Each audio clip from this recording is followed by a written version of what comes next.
Okay, so falling over a table. So I need some softball videos, uh, filler videos, just something simple.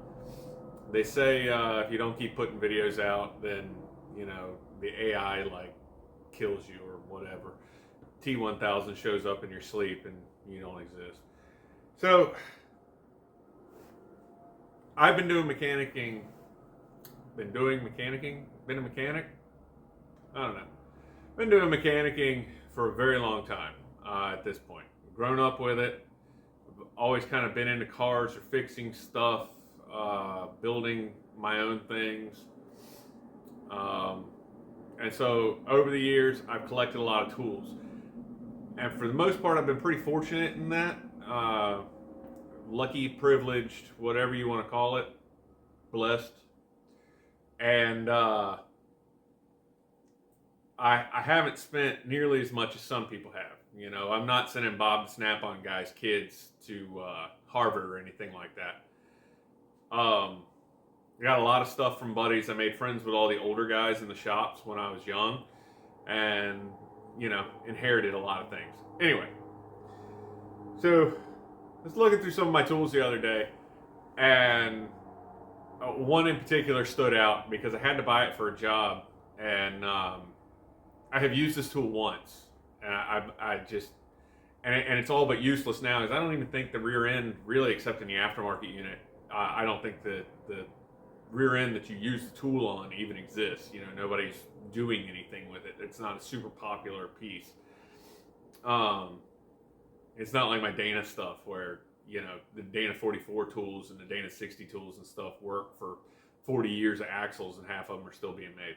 Anyway, I collected a couple through the toolbox that are stuff that I've bought and used maybe once or twice. One I took out, it's still sealed in box. It's one of those things where I had a job. Well, we'll talk about it.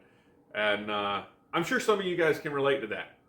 Some of you guys that are old enough or whatever, it's going to happen. You're going to need a tool, especially some of these specialized tools. You're going to need a tool. And you may not be lucky enough to be in a shop where the shop provides you those tools.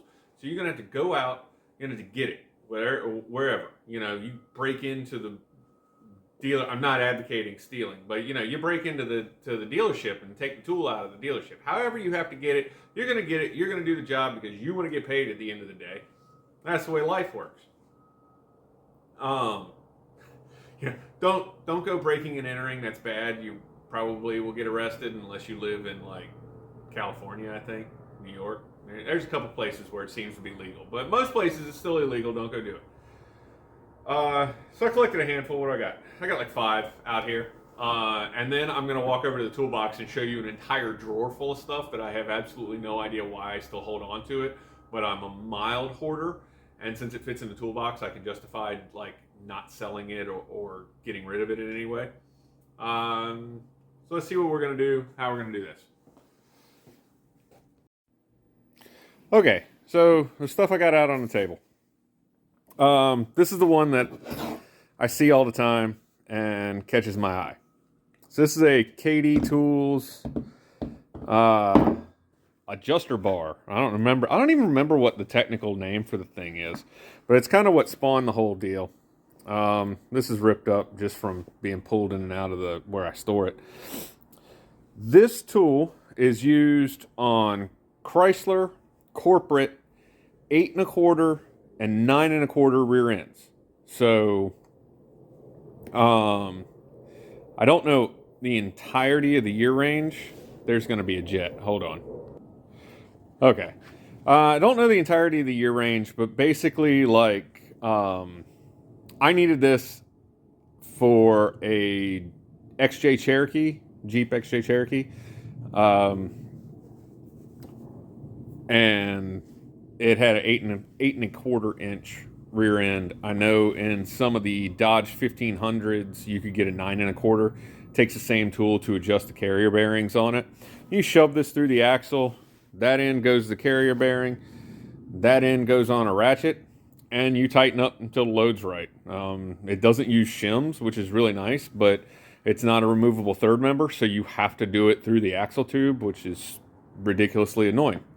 Like I say, I used it once because I needed it, and it has sat in my toolbox now since probably 2007. Um, I will probably end up killing a muskrat or something with it one day, and that's going to be the end of it. And I probably won't do that because it sits in it. The way I store it, I'm never going to get to it. Next, giant snap ring pliers. These are Blue Point, about the same time frame. A buddy of mine and I were doing turbo Volvos, rear wheel drive stuff, and I didn't have any snap ring pliers big enough to get the snap ring off of the center section so that I could take everything apart and clock the turbo. So I went on the truck and bought a set of snap ring pliers that are big enough. I think I've used them 3 or 4 times, and they're awesome for what they're needed for. If you have a giant snap ring, because I think these fit like a 4-inch snap ring. If you have a big snap ring and you need the leverage and you need to be able to get it, man, it works perfect. But yeah, it mostly just takes up space in a drawer. We have, what did I step on? Okay. We have a laser function digital tachometer. Later in my career, when I was doing tooling and equipment, I needed to verify RPM speeds on things, and just to make sure everything was running properly. And the shop didn't have one, so it wasn't very expensive. I went out and bought it, and then my supervisor found out that I bought a specialty tool and was like, "No, no, no! The shop buys these," and they went and bought another one. So this one kind of sat in my toolbox. I've used it twice, I think. Once I know of, and then I lent to a buddy who was building what was he doing? He was doing something with a power regulator, like on a table saw or something, where he was altering the voltage to change the RPM speed. But yeah, did that. Now this one I included, and I'll be honest, the Bosch injector, the Ford injector, and the GM TBI injector, those I've used a lot. But early on, back in the late 90s, early 2000s, Noid lights were the way to go for testing a lot of injection issues and stuff, especially, OBD1 was still much, much more common than OBD2. OBD2 really full swing didn't hit the market until 96, and then still you had stuff that complied with the OBD2 plug, but it was really, like OBD1 and a half. It was OBD1, but it was so you didn't get full function out of a scan tool or anything like that, like you do in a modern vehicle. And I did use them a lot, but it didn't take but a handful of years before they were pretty much outdated and done. They were, for the most part, again, they just kind of sit in the toolbox, taking up space. Now this one is relatively new. This is a LS damper install tool, and you can see it hadn't even cracked the seal on it. We had fleet trucks and tons of LSs. We'd swapped out, we'd gone from Fords to Chevys. We had tons of LSs, and, had a job, needed to get it done. They ordered the parts, didn't order the tools. So I went and bought what I needed to buy. Summit had the best price, so I ordered that and a couple other things from Summit. And then the guy that was doing,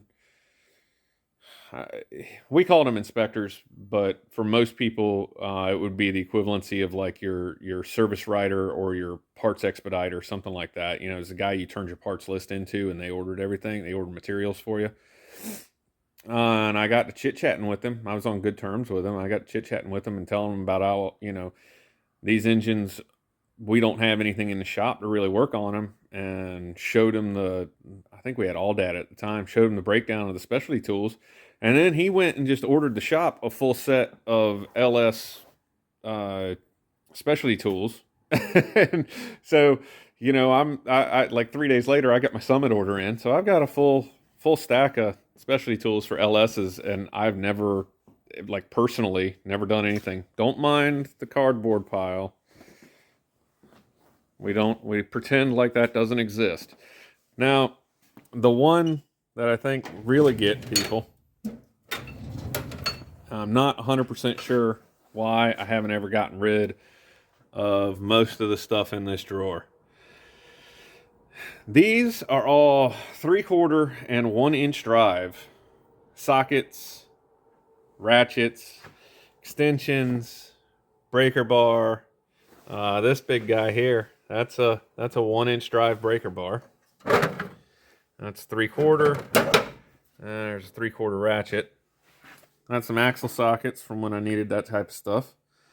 And then just this stuff, because I inherited it, and it would cost me, if I ever needed any of this stuff, like if I needed it to work on my tractor or anything like that, it would cost me so much more to have to go out and buy the individual pieces than to just the fact that I'm holding on to them.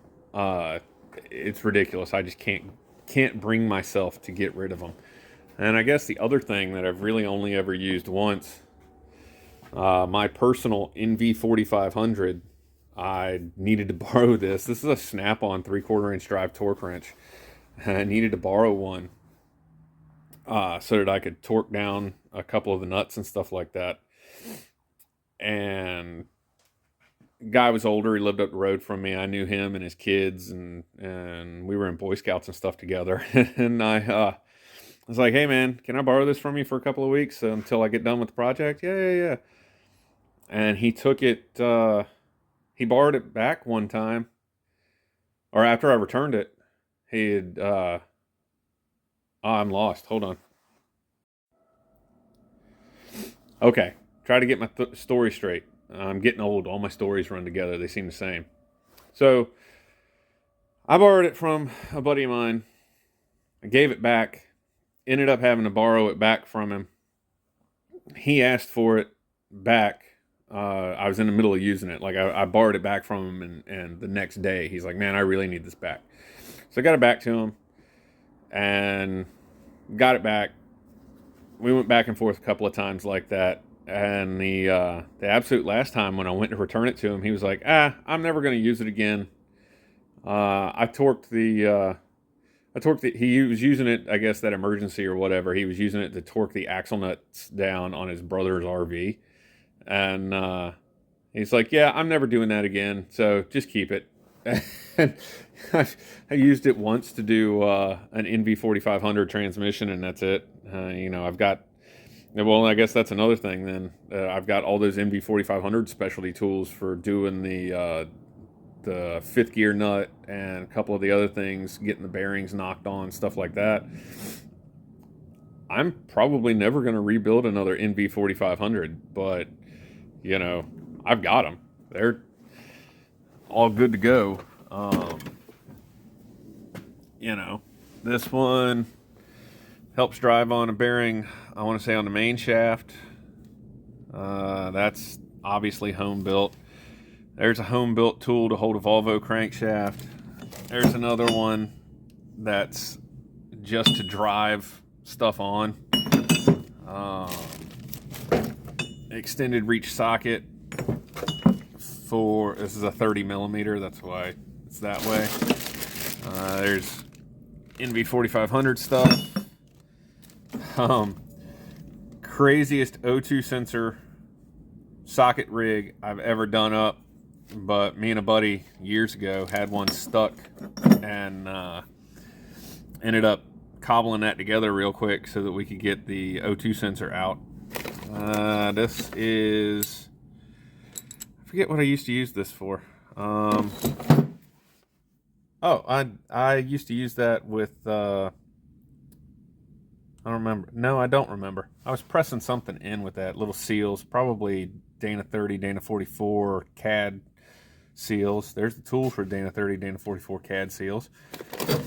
Dana 60 setup bearing set.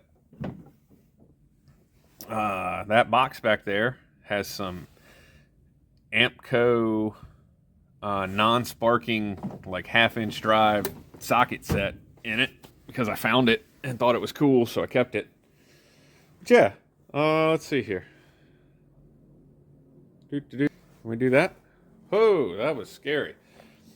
Okay, but yeah, stupid video, fun video, fluff, filler stuff, but you know, I've probably got more weird random tool stuff like that, but those are some of the big ones that stick out because I open, like the stuff on the table over there, I open those drawers all the time because I organize them with similar things. Now the axle one sits on my little, can I get it in a picture? Yeah.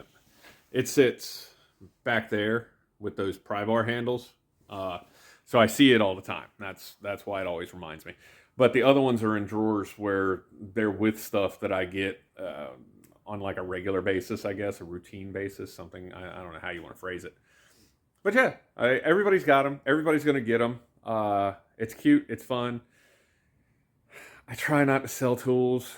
You know, I found when I was young, I used to get something, and then if I didn't use it for like, let's say 6 months or a year, oh yeah, it was getting sold. I was using it as a trade-in. I was selling it to somebody in the shop. I was putting it on. I never really use a pawn shop. But I put it on eBay or word of mouth or something like that.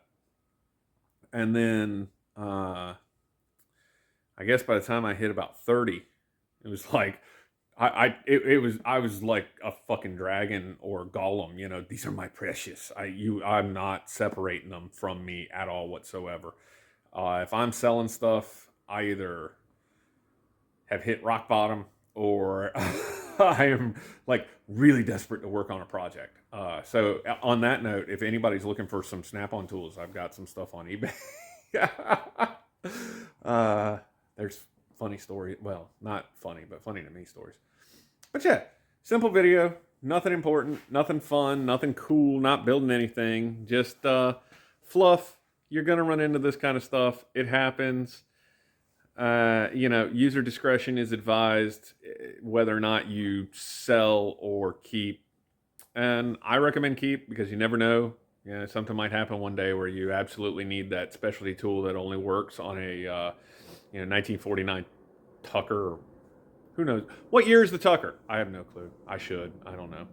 But, you know, everybody's got something like that. Get out, have fun. Hope everybody enjoys their day.